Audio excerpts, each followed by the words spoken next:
আর সবচেয়ে ছোট্ট দুরূদ হলো সাল্লাল্লাহু আলাইহি ওয়াসাল্লাম। সবচেয়ে ছোট্ট দুরূদ কি? সাল্লাল্লাহু আলাইহি ওয়াসাল্লাম। এইজন্য ওই বড় দুরূদটা পড়তে একটু বেশি সময় লাগে, সওয়াবও বেশি হবে, এজন্য ওইটা বেশি বেশি পড়বেন। আপনারা শুধু সাল্লাল্লাহু আলাইহি ওয়াসাল্লাম পড়লেও হবে। আরো অনেক রকমের দুরূদ আছে। কোরআন হাদিসে বর্ণিত দুরূদগুলোকেই অগ্রাধিকার দিতে হবে। এছাড়া নিজেদের বানানো দুরূদ যদি অর্থের মধ্যে শিরকি কিছু না থাকে তাহলে পড়তে পারেন।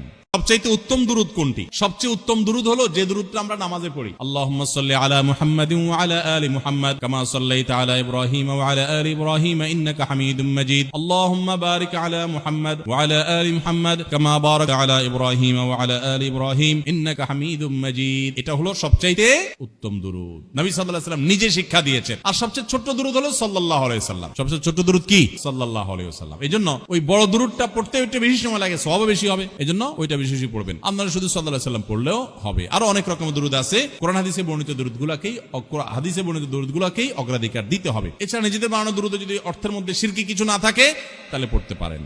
সবচাইতে উত্তম দুরূদ কোনটি? সবচেয়ে উত্তম দুরূদ হলো যে দুরূদটা আমরা নামাজে পড়ি। আল্লাহুম্মা সাল্লি আলা মুহাম্মাদিন ওয়া আলা আলি মুহাম্মাদ কামা সাল্লাইতা আলা ইব্রাহিম ওয়া আলা আলি ইব্রাহিম ইন্নাকা হামিদুম মাজিদ। আল্লাহুম্মা বারিক আলা মুহাম্মাদ ওয়া আলা আলি মুহাম্মাদ কামা বারাকতা আলা ইব্রাহিম ওয়া আলা আলি ইব্রাহিম ইন্নাকা হামিদুম মাজিদ। এটা